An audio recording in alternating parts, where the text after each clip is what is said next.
রাতের অন্ধকারে আটলান্টিক মহাসাগরের উপরে একটি যাত্রীবাহী বিমানের তেল শেষ হয়ে যায় এবং সেখান থেকে সেই জাহাজটি অক্ষত অবস্থায় অলৌকিকভাবে ফিরে আসে। আজকের ভিডিওতে আমরা জানবো সেই জাহাজটির সঙ্গে কি ঘটেছিল এবং কিভাবে সেই জাহাজটি অলৌকিকভাবে অক্ষত অবস্থায় ফিরে এসেছিল। জীবনে এমন কিছু মুহূর্ত আসে যেখানে সামনে কেবল অন্ধকার আর পিছনে ফেরারও কোনো রাস্তা থাকে না। তখন শুধুই ভরসা করে বুকে সাহস নিয়ে বুদ্ধি খাটিয়ে ঠান্ডা মাথায় কাজ করতে হয়। এমন এক বাস্তব ঘটনার কথা আজ আমরা বলবো, যেখানে 3000 ফুট উপরে আটলান্টিক মহাসাগরের ঠিক মাঝখানে একটি যাত্রীবাহী বিমানের তেল পুরোপুরি শেষ হয়ে যায়। না, এটা কোনো সিনেমা বা গল্প নয়। এটা ঘটেছিল 2001 সালের 24 আগস্টে এয়ার ট্রানজিট নামের একটি কানাডিয়ান এয়ারলাইন্সের ফ্লাইট নাম্বার 336-এর সঙ্গে। সেদিন এই ফ্লাইটটি উঠছিল টরেন্টো থেকে লিসবনের দিকে। বিমানটিতে সর্বমোট যাত্রী ছিল 306 জন।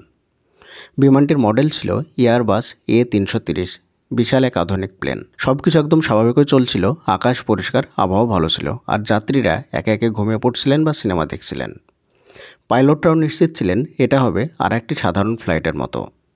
কিন্তু স্থানীয় সময় বিকেল 5টার একটু পরেই ককপিটে দেখা দিল প্রথম সংকেত। পাইলটরা লক্ষ্য করলেন তেলের মিটারের দিকে আস্তে আস্তে তেল কমে যাচ্ছে। তারা ভেবেছিলেন হয়তো মেশিনের ভুল, কিন্তু আসল বিপদ ছিল অন্যখানে। তেল কমে যেতে যেতে অবশেষে একে একে 2টি ইঞ্জিনই বন্ধ হয়ে যায় এবং তখন সময় প্রায় সন্ধ্যা 6টা। 30,000 ফুট ওপরে আর নিচে কেবল নীল সমুদ্র। পাইলটদের সামনে একটাই বিকল্প ছিল লাজেজ এয়ারবেস, যেটা ছিল প্রায় 75 মাইল দূরে। তাদের হাতে ছিল মাত্র 19 মিনিট সময়। এই বিশাল প্লেনকে ইঞ্জিন ছাড়া চালানো, শুধু বাতাস, উইং আর কৌশলের উপর ভরসা করে নামাতে হবে। এই দায়িত্ব পড়ল ক্যাপ্টেন রবার্ট পিচ আর কো পাইলট ডিরেক ডি জ্যাগারের কাঁধে। যাত্রীরা তখনও জানেন না কতটা বিপদের মাঝে পড়েছেন তারা।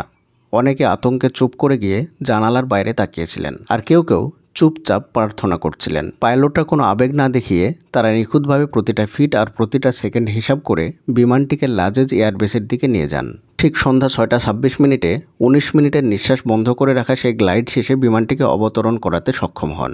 ল্যান্ডিংয়ের সময় গতিবেগ বেশি থাকায় চাকা ফেটে যায়, কিন্তু বিমান থেমে যায় রানওয়ে জুড়ে। অবিশ্বাস্যভাবে একজন যাত্রীও মারা যাননি, শুধুমাত্র কয়েকজন আহত হয়েছিলেন। পুরো দুনিয়া জুড়ে এই ঘটনাটি ছড়িয়ে পড়ে গণমাধ্যমে। এটার নাম দেওয়া হয়েছিল the miracle over the Atlantic. বিমান চলাচলের ইতিহাসে এমন ঘটনা আগে কখনো ঘটেনি। পরে তদন্ত করে জানা যায় একজন মেকানিক ভুলভাবে একটি তেলের পাইপ বসিয়েছিল, যার কারণে এই বিপদটি ঘটেছিল।